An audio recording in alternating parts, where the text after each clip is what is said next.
Putin has started selling gold. Russia's gold reserves are for sale. Would you like to buy some? Please keep in mind that Russian gold is not entirely legal these days. Russian gold is sanctioned. Anyone who buys it is going to be punished. But as a reward for high risk, a hefty discount is provided. So there is a fire sale of Russian gold happening right now. Get your money, come to Dubai, and get some 100 pure best in the world, dirt cheap gold that belongs to Russian taxpayers. Courtesy of Vladimir Putin. And might as well get a handful of top grade Russian diamonds, also sanctioned, also highly illegal, and also dirt cheap, as Russia is selling diamonds off too. Come quick while supplies last. There's nothing else to sell other than National Welfare Fund gold reserve stashed gold. Well, that's all Russia has left, basically. This is Russia's economic Armageddon in the making. Let me explain in figures, in numbers, and this time in personal stories. Howdy, howdy, friends. My name is Konstantin. Welcome to Inside Russia, where usual Russia is explained by the unusual Russian. Well, I am Russian by birth, analyst by choice. I lived it, I studied, and I reported. I make Russia make sense. No BS, propaganda or lies here, just truth, common sense, and logic. And some emotions too. Hey, I am living the tragedy of my country. And welcome to Weekly Economic Update. This is the end of December 18th. And the goal of this ongoing series is to document Russia's economic transformation in real time. Weekly, consistent coverage gives a truer picture than isolated headlines. That's what I believe in. And every midweek, I track the same core dashboard: rates, budget, fuel, revenues, prices, industries, trade. So you can see what actually changed, why it matters, and where the trend is pointing. And all my reports are built on verifiable public reportings, market data, and open sources. No hype, just contacts and facts. Now to the analysis. This is how I structure my midweek economic reviews. The economy can be analyzed at three main levels, each with its own scope and focus. These three levels are the individual level, also called microeconomic agents in the science of economics, and it studies individuals, households, and businesses. I have plenty of that for you today. Oh boy. Then there is microeconomy, and it studies specific sectors or markets in this macroeconomy. It studies entire national economy. And this is how I structure my weekly economic updates here at Inside Russia. And today I start with the usual, the microeconomic agents. Basically, it's what impact changes in the economy have on the folks of on lives of regular folks, perhaps individual companies. And I'll start with quite a few stories. I have a few personal stories today, and they're not mine. I usually talk of someone I know or something that touches me personally. Not today. Not today. Now, you know that my name is Konstantin, and I am the proponent of the Armageddon that Russian economy is going through.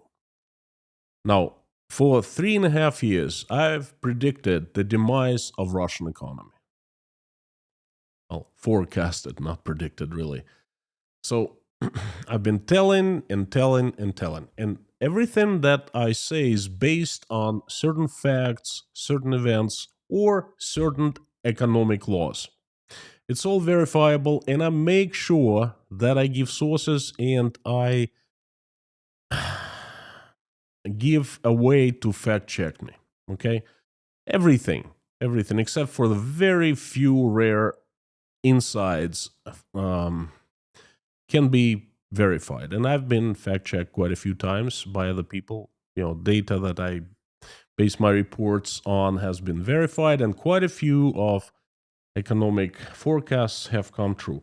By the way, every beginning of every year, I do forecast for the upcoming year.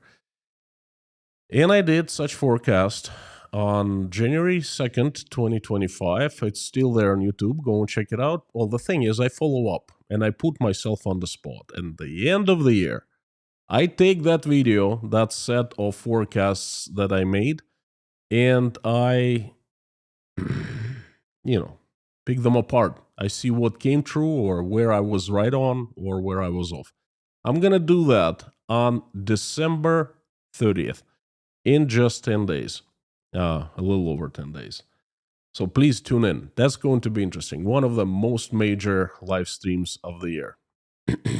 See if I was right or I was wrong on many things. So anyway, the thing is, it's always me. Here at Inside Russia, it's me, Konstantin, blah, blah, blah, blah, talking. Now I want to introduce you a different concept.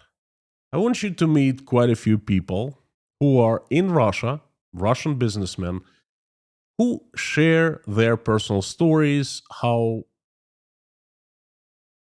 their lives have been affected. Now I want to start with an owner of cosmetology clinic in the city of Volgograd. This wonderful lady right here. Oops, I'm sorry. Right over here. Now, I found her in Instagram, and a little technical difficulty. Apologize. I find her in Instagram, and you can actually fact check. You can go and check out her Instagram. The address is right there. That's a screenshot. Now, she is legit. The city of Volgograd is a large city in central Russia. It's a 1 million people city. And this is girl's business, and it's her Instagram account. She's legit. She's a real businesswoman, not an anti-Russian bot hired by the CIA or whatever, This is real deal. She is a real deal. And so she posts on Instagram. She does service promotions. She has happy customers, reviews, everything. You can go and check out her Instagram. Oops. The customers, the procedures, everything. And this is what this girl has to say about the current situation in Russia. How much longer are we going to stay silent and pretend nothing is happening? Some of the most stable local brands elsewhere you look are posting sad reels on Instagram about closing down, businesses are shutting down, taxes are rising, advertising is being banned, and then social networks get blocked. Commercial spaces are sitting empty more and more. Wherever you look, there are big signs that business is no more, that says for rent all over the city. People are starting to cut back on things that they never been used to think about. This kind of anxiety in the city, the fatigue in the air, everyone carries their own burden, but it's getting heavier. And the scariest part is that no one knows when it'll end. And then there is question hanging in the air. One the question that people are afraid to say out loud. People in Volgograd and local entrepreneurs, how are you even surviving in this current reality? What difficulties are you facing right now? Now, that's a real video in Instagram, and that's a live question to all business people and residents of Volgograd. And people in the other cities too. So she's asking to share what problems have gotten under their skin so much that they're feeling like screaming, like she is.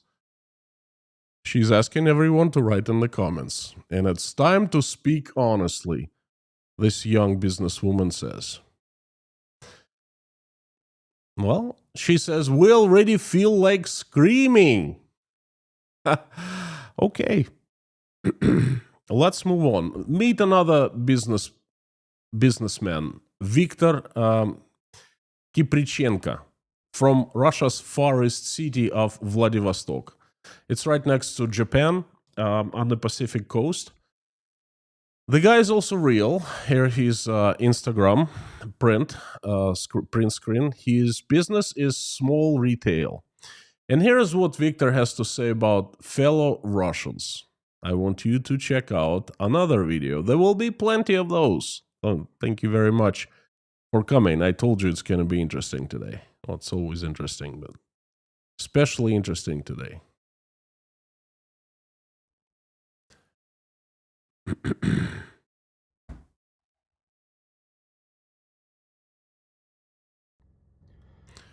Friends, I just left my accountant's office, and you know what? I actually feel like having a smoke, and I take it he doesn't smoke. Look, I have a grocery store in Vladivostok. Food products, basically. Our monthly turnover is around 4.5 to 4.7 million rubles, give or take, up to 5 million. Because annually, we come in at about 60 million. So we're losing the patient regime, and up to now, we are paying about 20,000 rubles on our patient. That's a special permit. But starting January 1st, we'll be paying, attention, 380,000 rubles. So here's my question. If I don't have that much in profit in a month, where am I supposed to get that money to pay taxes? Please explain. That's the first thing. And the second thing, what inflation is really in Russia right now?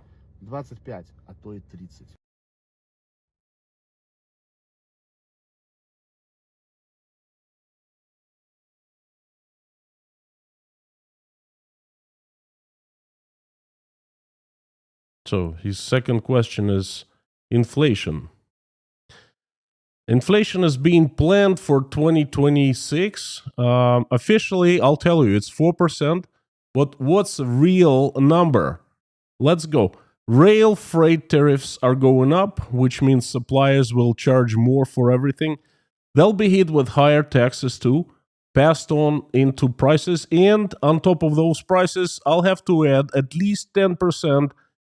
That's the most conservative estimate. So at the end, based on how it feels to me, how hard is inflation going to hit? 25%, perhaps even 30%. Well, I'm afraid the guy is right. The guy is right.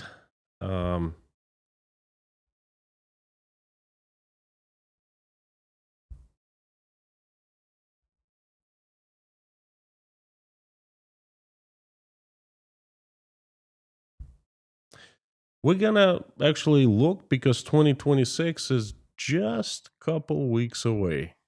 And we're gonna find out very, very soon. I agree with him. Inflation isn't going to be 4%, not 6%, 25, 30. I think that's a very, very modest estimate.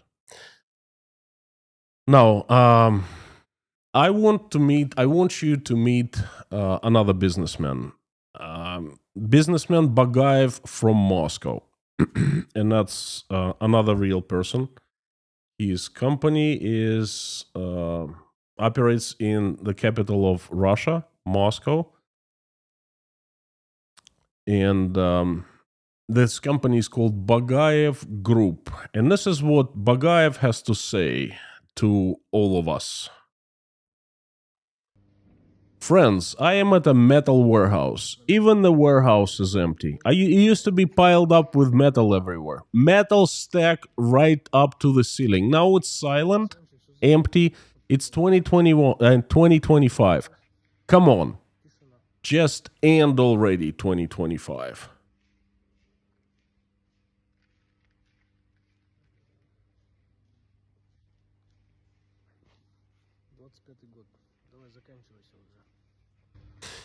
Ha. 2025. I have some news for Bagayev. 2025 is going to end very soon. Just couple weeks. But surprise, surprise, 2026 isn't going to be so much better for anyone. It's going to be much, much worse. Somehow I have a feeling that Bagayev already knows that. He's just recording a video. Now, I have another businessman. Another story for you. Very interesting one. From what I understand, the next person right here. This is a former businessman, not the current, but former. Nikita Gaivaronsky. He's a building contractor. Well, the thing is, he was the building contractor. This is Nikita's Instagram. You can verify him for yourself. You can check them out on Instagram. And Nikita for 25 years, he was a building contractor, and he built a lot of houses and a lot of facilities. He is also an Ironman runner. He seems pretty tough guy. And in his Instagram, there are tons of photos of his work, all kinds of houses he built. Well, Nikita is not a Russian businessman any longer. He's just closed his company. This is what Nikita has to share with all of us. And so yesterday, the era of my construction company came to an end. I shut it down. I closed my sole proprietorship. I was a bit upset, but I also breathed a sigh of relief. Right now, at the moment, my accounts are blocked. The tax office blocked my accounts twice this year alone. Because of all this, if I used to recommend that everyone start their own business now, and if someone asks me for advice to start a business, I tell them, if they have a stable, decent salary and steady, decent employment, they should think twice, 3 times before getting involved in business. Not exactly an adventure, but it's definitely quite an intense journey. Now, that comes from a 25-year veteran who started this business in the 90s and an Ironman runner. There's another, that's another person, another businessman speaking on Instagram. Now, let's move on, shall we? I have another treat for you. I'm not sure if this lady, she's also on Instagram, I'm not sure she's a businesswoman, but she says very interesting things. And I want you to hear them. Now,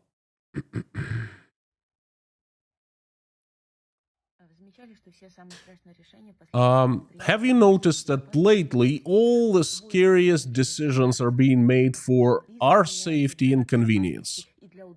All wars were started for safety. Supposedly, visas get cancelled for safety and convenience, obviously. Bank accounts get blocked 100% for safety, so ordinary people can't access their own money. Yeah, my bank recently blocked a payment to a storage facility that where my belonging in a warehouse are located because bank found that payment unsafe. I just don't understand for who, but the bank obviously knows much better how I can or cannot manage my own money. In Russia, starting March 1st, they're planning to block the internet entirely across the entire country. Roskomnadzor has been given the right to block mobile internet nationwide, so I won't be able to call my elderly parents. They won't be able to call me, and that for sure is definitely done for the safety and convenience. I just haven't figured out whose safety and convenience yet that is made.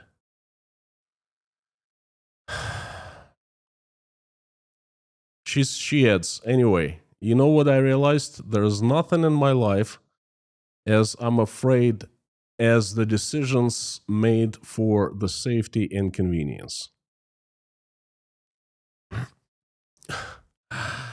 Now, I couldn't have said better myself, really. Um,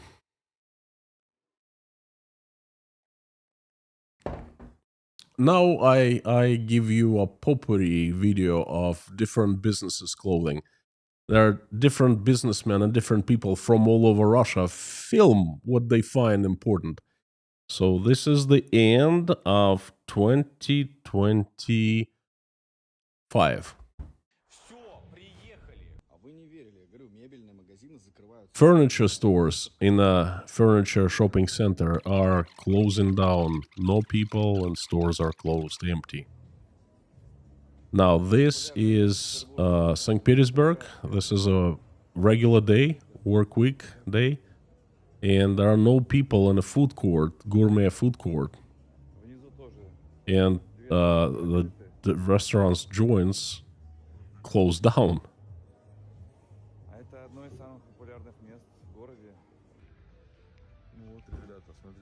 Now, this is Krasnodar. This is a um, large store, and it's empty. It's a Saturday afternoon. This back to St. Petersburg again. Okay. There's a shopping center somewhere in Russia, and the stores are just closed. And that's a regular midweek day.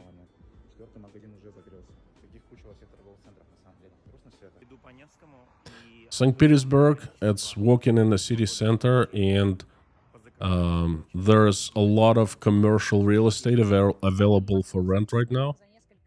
In Moscow, the last few weeks, 10 large restaurants have closed. The signs that says we're closing. This person's cosmetics salon is closing, we're closing. And Vkusville, even a large food store chain, is closing down 238 stores. Closing, and that's pretty much how many people feel these days. They are closing down.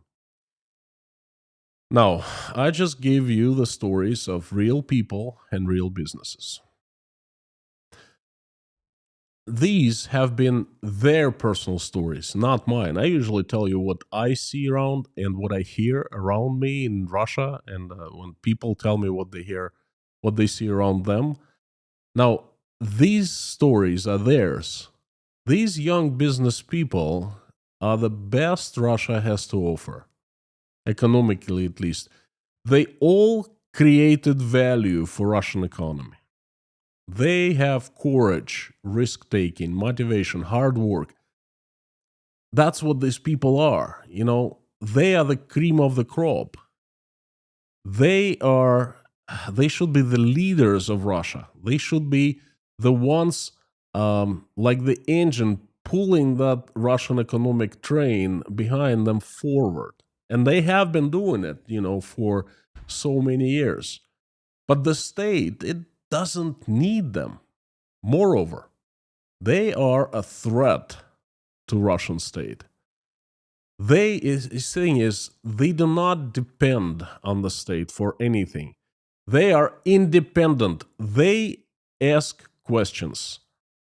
They think. They use their head and their brains to think. They want to know how their taxes are spent. They want to see different presidents get elected. They want to see the politicians come and go. They travel abroad. They see how people live in other countries. They need internet. These people are dangerous to the Russian state. So therefore, it's eradicating them through different policies, intentionally, sometimes unintentionally. But this middle class of Russia is dying. Very few left. Now, the stories of these people. Now, you know what? Can you tell me which story touched you the most? It's really interesting for me. I have so many more stories. Every single week I run into stories like this because Russian economy is dying. And this is how it looks like. This is the demise. This is when the businessmen close down their businesses because they don't have any customers or the taxes are too high, inflation is too high.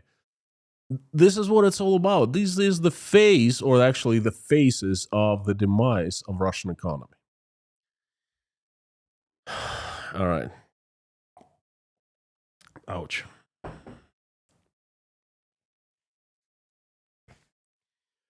I have one personal story for you. Also, comes from Russia. Obviously. Now, I've been solicited many times with personalized ads on the internet and direct telephone calls. Now, salespeople called me quite a few times, and they wanted me two things: to buy real estate in Rostov and in Moscow, and cars. They still think I reside in Russia. And, cars, to buy a car, I mean, they're overstocked. I understand that. Then they give huge discounts. I was offered 50%, perhaps even more, if I just showed up with cash to a car dealer in Rostov. Now, I didn't understand the real estate, though. I know the true situation in Russian economy, and there are so many stories to prove it. I just showed you the stories. I mean, think about these guys in debt, closing down their businesses, losing their incomes. How can they afford new real estate? They can't. No one in Russia, well, very few people can. But there have been so many new residential real estate construction projects in Moscow and in Rostov. Because, when I lived in Russia, I was the resident of two cities, Moscow and Rostov. So they keep on calling me because that's where my traces are. How? How is this possible? Now, Russian largest real estate developer, Samolyot, is in big trouble. It will declare bankruptcy fairly soon. I'm just waiting every week now. Now, other real estate developers in big trouble. Russian state has gone as far as allowed real estate developers not to honor contracts. In other words, if they late on delivering apartment or house, they don't pay any penalties. They can delay forever now. Because if not, then they just go bust. So it was always a mystery. How come these people calling me from Rostov and they advertise saying, look, we have so many projects. Buy now, we give you incredible price. How come they could build so much and there's no demand, there are no sales? Now I know. This news came from Rostov, and I want you to meet this guy. His name is Harutyunyan, an Armenian from Rostov-on-Don, a Russian citizen. Now, from July 2023 to November 2024, for about 15 months, his company called City Stroy, City Construction, it's an LLC, signed thousands of contracts for the construction of new real estate, houses and apartments. It did not carry out any work. It didn't even start constructing. Hundreds of customers from 4 provinces of Russia have been left pretty much homeless and defrauded out of their money. The damage exceeds 1 billion rubles, equivalent of $15 million. That's this guy. Most fraudsters in Russia, they operate in a very straightforward, simple method. They do not invent rockets, space rockets, okay? Very simple. He was taking advance payments. He was given a lot of discounts, big discounts, and he did not use the money to start building. Instead, he would take money. He took money and he, basically transferred them overseas.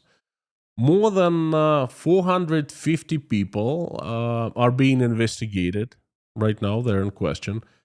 317 forensic experiments have been conducted by the federal police, and this is, to this day, telephone hotline is open for the victims of this fraud, and regular meetings are held with victims and the defrauded people. They have formed special groups. This information just came from the Federal Police Office, Rostov office. Harutyunyan is believed to have taken the money and fled Russia. He is currently believed to be in Armenia. Although I don't believe that personally. I think that he used Armenia as a transit point, and he's not in Armenia any longer. He's most probably in Dubai or perhaps in Turkmenistan, Honduras, Mexico, Colombia. $15 million can buy you a lot of ability to travel. Okay, he's out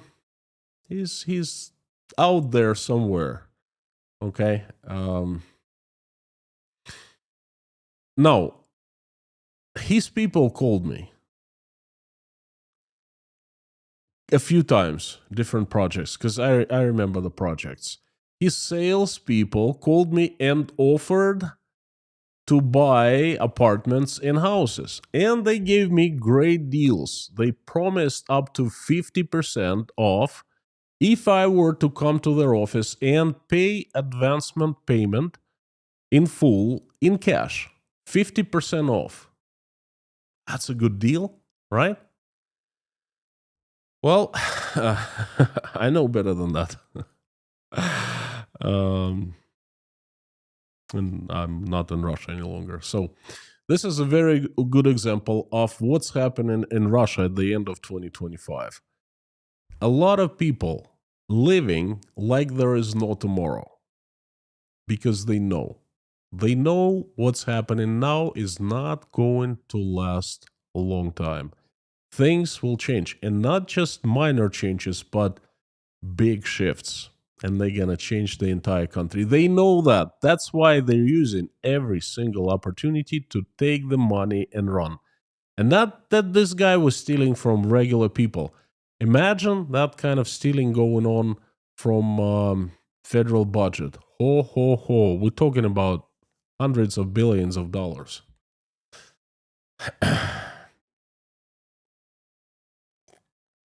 Now, friends, if you're enjoying this message so far, please hit the like button right now. It helps a lot. It sends a signal to YouTube to show this content, this message to many more people. Also, after this message is over, please leave a comment letting us know which part of the world you are watching this right now from. I know I ask it in every live stream, but I love reading comments of where you are from, because I imagine in my head this world's map and I mentally put pins all over the map, and then Just knowing that inside Russia is a global community with people from different countries checking in and leaving comments. It warms my heart. So please do me a favor. And others like it too. So if you look at other comments, imagine where other people watching from. So thank you very much. An English tea that I'm drinking right now, it's Twinings. Or a coffee would be nice. So you can buy me a tea or coffee at buymeacoffee.com. Coffee every morning, straight, no sugar, no milk, no cream, and tea for the rest of the day, pretty much. Cheers.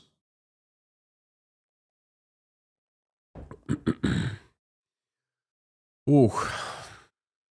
So, enough with microeconomic agents. It's been a very long message so far, and I hope you liked it. It's a little different.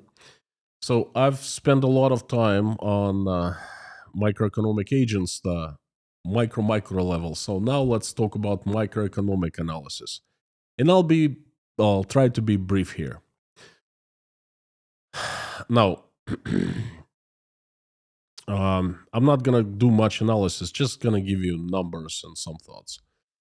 For the first time, the Ministry of Defense of Russian Federation disclosed the cost of military spendings in Russia. 5.1% of annual GDP or 11.1 trillion rubles. That's how much the Russian Ministry of Defense has spent on everything. Article National Defense. That's 82% of the entire Article National Defense. That includes finance and law enforcement and Siloviki and everyone else. 82% of that. The World War II cost the USSR from 50 to 60% of GDP every year, and the war in Afghanistan cost 3% of GDP annually. And the United States spent 35% of GDP per year on World War II and about 2% on Vietnam, just to give you something to compare with. Now, car making industry. Well, and it's something. The strong ruble is to blame for the fact that Russian passenger car maker AvtoVAZ cars are not bought abroad by foreign customers. Now, this information just came from a wonderful CEO of AvtoVAZ, and his name is Sokolov, Mr. Sokolov, and he is, look at this guy, with a straight face. He's interviewed, and he's telling the interviewer that no one wants to buy Russian cars abroad, meaning you are watching abroad right now, in an English-speaking country. You don't want to buy Russian car Lada because of a strong ruble. Before, things were different, you know. Before they were selling Ladas like hotcakes everywhere, you know, in America and Canada. And now ruble is very strong and no one wants to buy Lada. I was watching this guy and I'm thinking, well, that must be true. You know, that's where the problems are. You know, last week he said that he thinks that the biggest problem that his company is facing is very, very apathic Russians. They don't want to buy cars any longer, okay? That's why they don't buy, so therefore they don't sell their product. It's not them, it's not him, it's the Russian customers. And now he's blaming you, that you don't buy because strong ruble, weak dollar. Before, how many cars did AvtoVAZ sell in America before? When ruble was weak and dollar was strong, so it was good for AvtoVAZ. When the Russian cars and dollars were real cheap. How many did they sell before? In America? 0. In Canada? 0. In Europe? 0. In Japan, perhaps? Japanese love quality cars, and obviously look at this guy, you know, his name. I mean, He's the CEO of a huge, world-famous company with reliable cars. The Japanese would love that. How many cars did they buy before ruble was strong? Zilch. Interesting. No one wanted to buy Russian cars before because ruble was weak, and now no one wants to buy the Russian cars because ruble is strong. This is Russian logic. I gotta love this guy. This. I wish I could have a Lada. They don't even sell them in Uzbekistan because Uzbekis, they have the Chinese cars and they cost twice as little as the Russian cars. And they have Chevys, all kinds of Chevys. Malibu, Chevy, Escalade, and all of that. Well, of course, the Chevys don't really compare with the Russian cars, okay? The Chevys are, compared to Ladas, inferior cars, right? But it's just Chevys are so much cheaper. That's why Uzbeks buy them. I'm pretty sure because of strong ruble, right? Okay. Please forgive me my sarcasm, but I'm trying to stay sane. I'm trying not to go nuts with this fellas right here. Now, another interesting news from, and this is serious, all sarcasm aside, another interesting news comes from Russia, from automotive industry. Geely, or Geely, I'm not sure how to pronounce this, this Chinese brand, Geely Motors blamed Russian gasoline for the massive breakdowns of its engines. Now, you think it's a funny news? No, it's not. It's actually very serious, and it shows us a lot. This company, the automaker, said that fuel in Russia contains more oxidants than in China and recently has deteriorated. This is why the Chinese engines suffer from detonations and they break down. Geely is currently updating software on its models called Monjaro, Tugela, Coolray to adopt to local gasoline. Now, before, this problem didn't exist. Geely cars were running fine in Russia. And then after September, there started a massive wave of engine breakdowns. What does it tell you? Anything? This problem in Russia called the shortage of gasoline. Now, imagine you have 1 liter of gasoline, pure, good grade gasoline, right? Premium. Now, you have more demand than supply. So all of a sudden, somehow something happens at your oil refineries, fires. Here and there, every night, fire there, fire there. So at 25 of your production capacity, out. Just like that, overnight, basically. So what do? You take some chemicals, some liquids, and you start mixing it into gasoline. Because if you have, let's say a gallon of gasoline, then you take 10% of that gallon and you have a little bit of gas, and then you mix water or, some other stuff or that you have plenty and that's cheap. Therefore, just like that, magic, Russian magic, you get 10% more gasoline. Or if you need more, even more gasoline, then you have shortages all over Russia. 25 provinces reported shortages. So you need a gasoline bad. So what do? You take 20%, 25% of gasoline and mix it with like fluids, whatever, water, urine, I don't know. Just like they did in the USSR. See, Russians are very professional at that. They did it all the time in the USSR. Actually, people went to prison for mixing urine into gasoline. Okay, there's a famous movie about that. But anyway, so those older Russians, they dust off their memories and they go, well, we've done that before. No problem. And everything goes well. All of a sudden, there's more gas in Russia. There's one problem, though. the cars, they're not Soviet cars anymore. And then they require a certain grade of gasoline. And they're really sensitive. Their engines are sensitive. Their fuel systems are. Their pumps are sensitive to gas. And all of a sudden, they get water inside their engines. And their engines just die.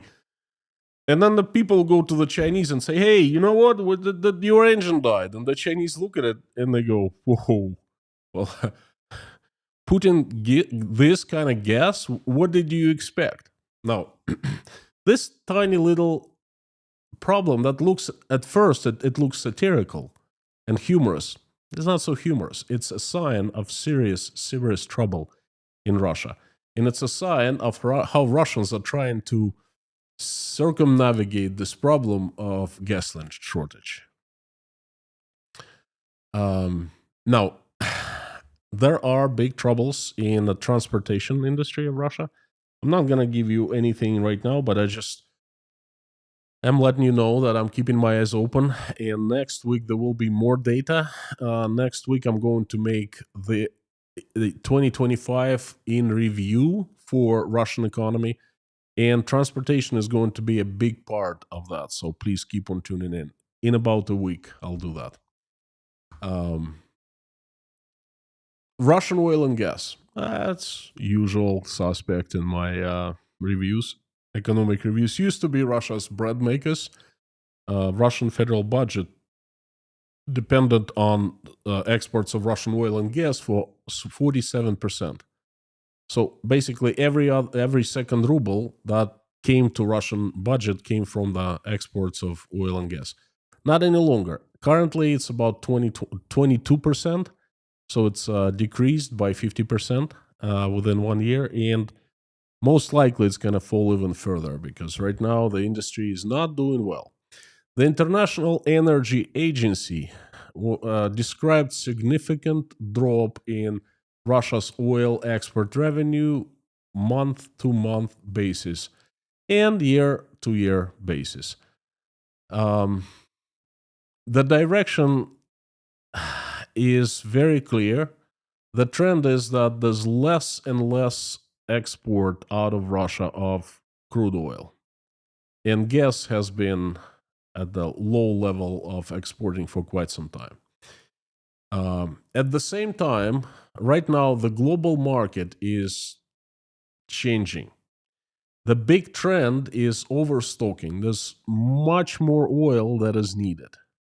And that is critical to know. Russia's leverage historically depended on the idea that the world needs Russian oil, needs Russian barrels, many millions of Russian barrels. No matter how much Russia pumped, it could sell. It was in demand. But the market context is different now. It is the opposite. Too much oil available. Inventories are rising everywhere. Prices are falling down. They're under pressure. In this environment, the international sanctions that are placed upon Russia by the EU and the USA, all these sanctions and restrictions hit harder and harder every time because there's less fear of shortage. And this is the death of Vladimir Putin, the death of his power. Less fear of shortage, lower prices. Buyers have found more alternatives. Guyana, Venezuela, Kazakhstan. Wow. This is not it. There's also another important point. Russia allegedly undershot its OPEC plus quota by a large margin. In other words, it can produce much more according to OPEC plus agreement that it has produced. This is not a small technicality, okay? If a producer cannot even sell what it is allowed to produce under quota of OPEC plus, it suggests that demand, logistics, insurance, payments, and or fleet constraints, or a combination of all of them is influencing greatly.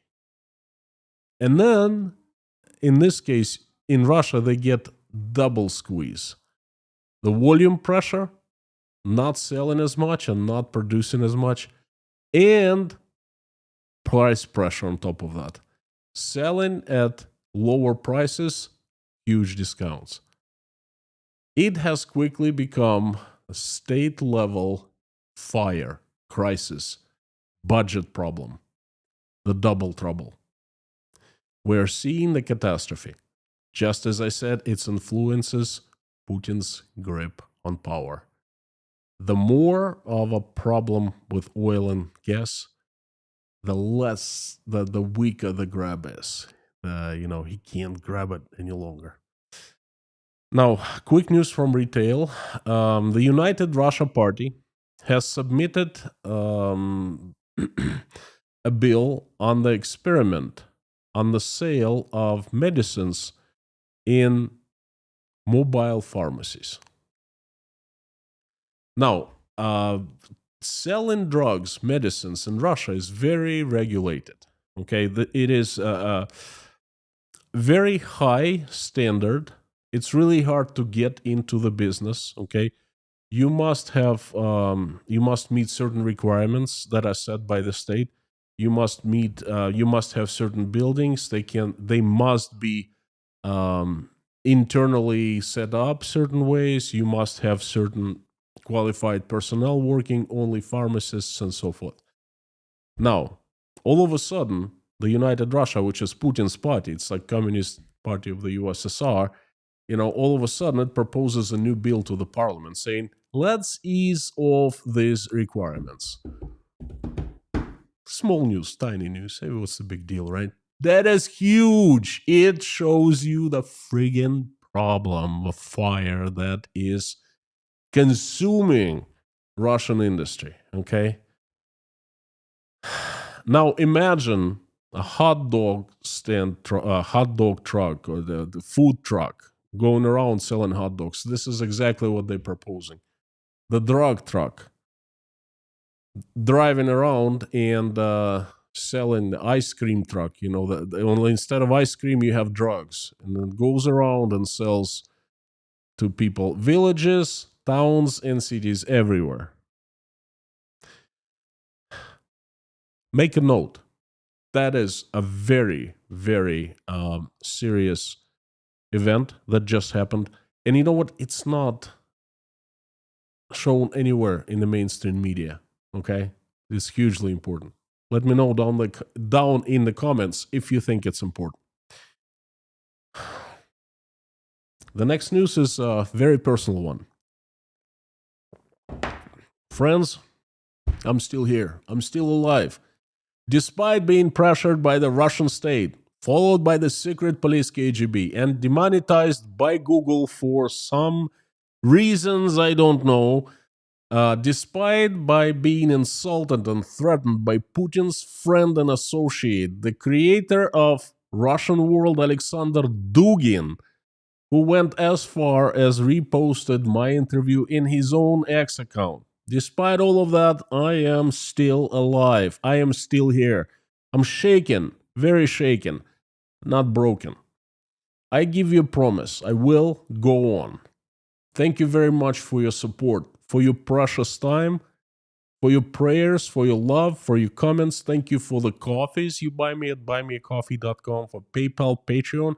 These are the only forms of income I have right now. They allow me to keep on going. So I thank you from the bottom of my heart for that. Thank you.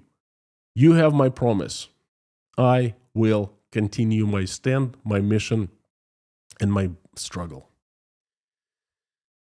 Now, as usual, the positive news, at least one here, and this is, well, it's some one industry in Russia it's just doing fabulously.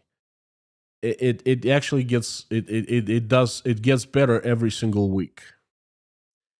What is this industry? It's funeral industry. You see, there's people who are in the funeral industry. They have many more customers every week, and the more customers they have, the more sales the more services they provide, the more money they make. They're doing fabulously. The next news is also not it's off the radar. Let's put it this way. But it's very big. In my opinion, it's very big. Although you will not find it in any Western mainstream media.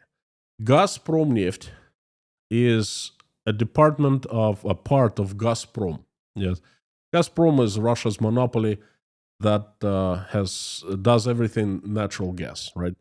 Well, Gazprom also has a part that deals with oil production, refining, transporting, selling, exporting, the whole 9 yards. So Gazprom Neft is actually one of the biggest companies in Russia, oil producing companies.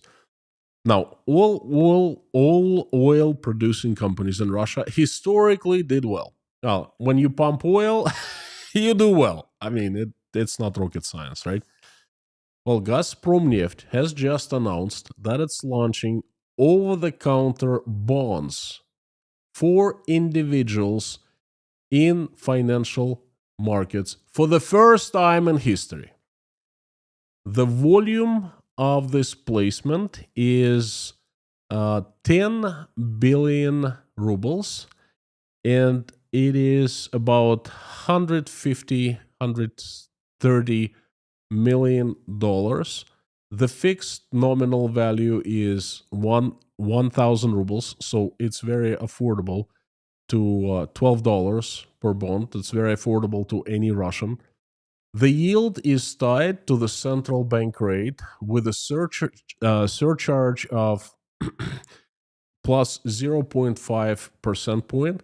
Right now was 16%. It means that the bond of Gazprom Neft will be paying people 16.5%. And if the rate lowers, the bond will be paying lower according to the rate. If it goes up, it'll be paying more. It makes Gazprom Neft bonds the highest yielding bonds among the issuers with the highest credit rating, AAA.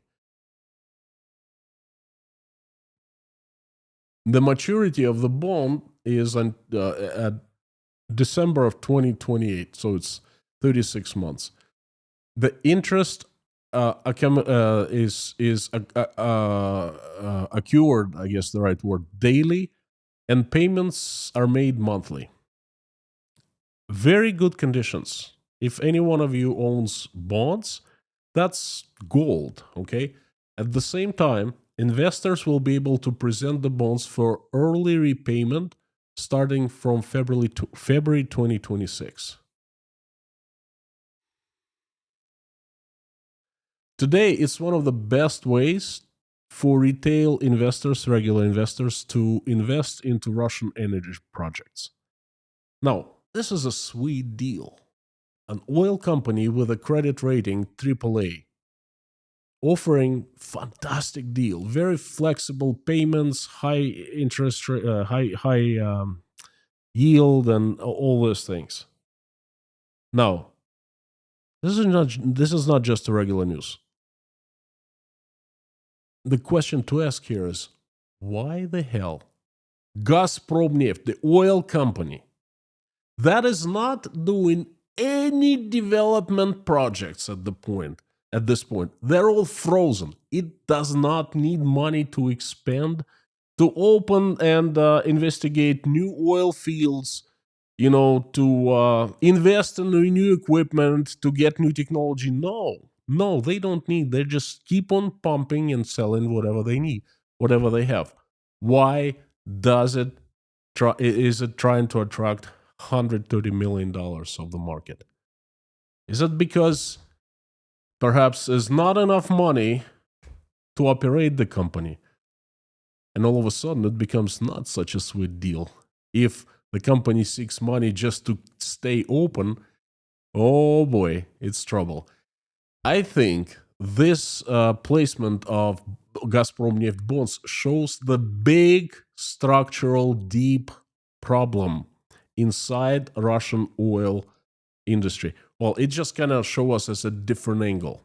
It shows us that they run out of money and they need money, just money to operate, to keep those pumps running. Okay, the government always bailed out companies and gave them subsidies No more. Government doesn't have any money. So they turn to people saying, we want your money. We promise you the mountains of gold later. We need money now. Come on, get on board. As usual, Russians gonna get conned. Anyway, I keep my eyes open.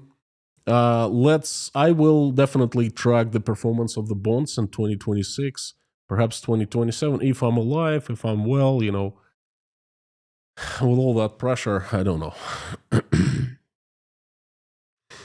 Now, the next piece of news is Rasselmash, another company. Rasselmash is, I talk a lot about it, it's Russia's largest and I think the only large producer of combine harvesters used to harvest wheat. And Russia is big producer of wheat, so plenty of combine harvesters are needed every single year. My dad spent most of his life working at Rasselmash, so that company is dear to me. I know name, I grew up with this name, Rasselmash. Yes. Okay, my father held a decent position there. He was in charge of all train engines. They have a system of railways inside the plant. It's so large, and they had a dozen or so train engines. So they were just going inside the factory. Now, Rasselmash, the largest manufacturer of agricultural machinery in Russia, announced reduction in the working week to 3 days now due to collapse in demand and sales in 2025 and due to collapse in due to financial problems. In 2025, the company's sales collapsed by over 25%, and the company had to further reduce production and lay off more than 2,000 employees. The rest of the employees, and there are thousands and thousands work at Rasselmash, the rest of the employees have been placed on 3-day workday scheme per 3 workday per week scheme. It means that their salaries have been cut by 40%. Earlier, most of Russia's transport manufacturers, including Avtovaz, Gaz, UAZ, Uralvagonzavod, Russia's largest manufacturer of tanks, and even Russian railways, they all switched to 4 days a week. And now they're switching to 3 days. Well, Avtovaz is a different story, of course, because we know what the problem is. We know it's you. You are not buying Avtovaz wonderful cars because of a strong ruble. That's your problem. That's your fault. It's you. Bad people, I didn't say that. Sokolov did. The CEO of Avtovaz. Now, problems in Rasselmash, they mirror the problems in the agricultural industry of Russia. Now, I talked about it quite a lot. I will be talking about it because it's an essential industry for Russia. The problems, and agree, Russians will eat less. Higher prices for food, less food. Okay, so we're keeping that closer. We're keeping the eye, monitoring that closely. I'm keeping my eyes open for that industry. Okay, so please stay tuned. Tune in every Wednesday or Thursday for Weekly Economic Review in Russia. Inside Russia channel. That's what I do. That's probably what I do best here. Now, enough of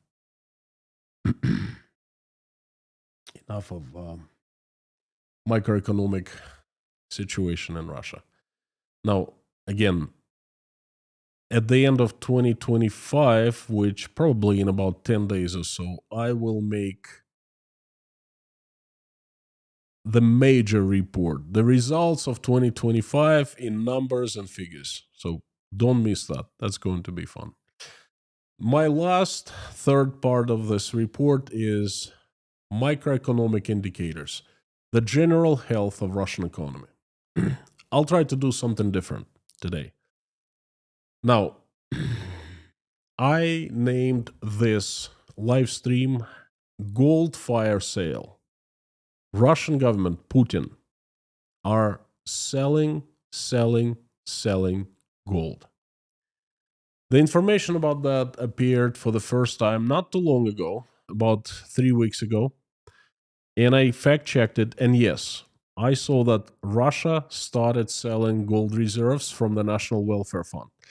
National Welfare Fund basically is a savings account that Russia was beefing up when things were the years were rich and times were good. Okay, for about 20 years, part of oil revenues was taken and put into the savings account called Russia's National Welfare Fund. Now, this fund was huge, about $650 billion in cash. And some of it was gold, some of it was yuan, Chinese currency, and most were cash in dollars and euro. And then half of it was frozen. It was placed overseas in Europe. It's frozen, and it's a huge fight right now for who is going to be using that for what, to finance Ukrainian armed forces or to rebuild Ukraine, but anyway, half of fund was gone instantly, and they made the second part of the welfare fund to last for 3.5 years.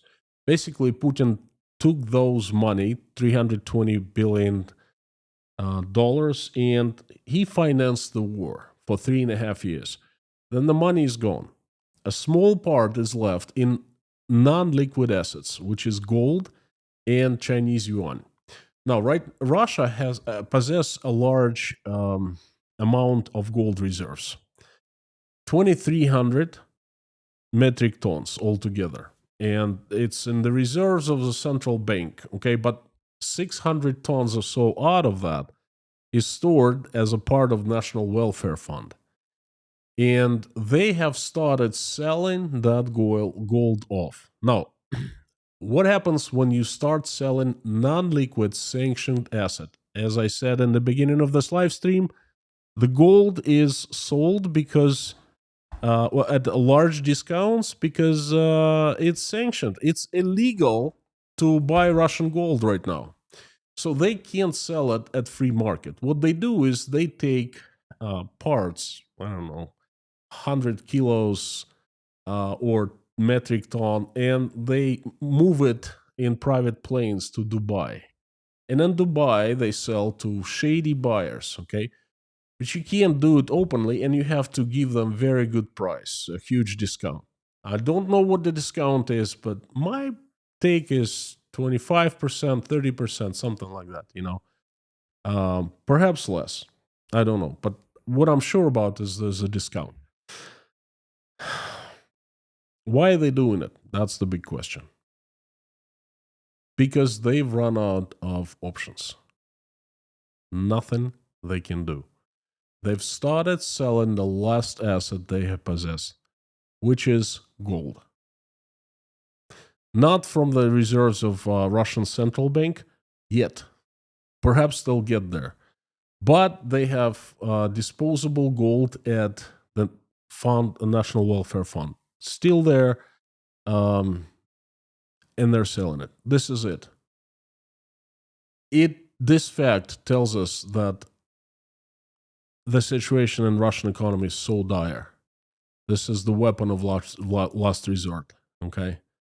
One more thing they can do that it has nothing to do with assets to be sold, and that is devalue Russian ruble, because they sell oil. They still sell oil, not much, but they still sell some of natural gas, and they get paid in dollars.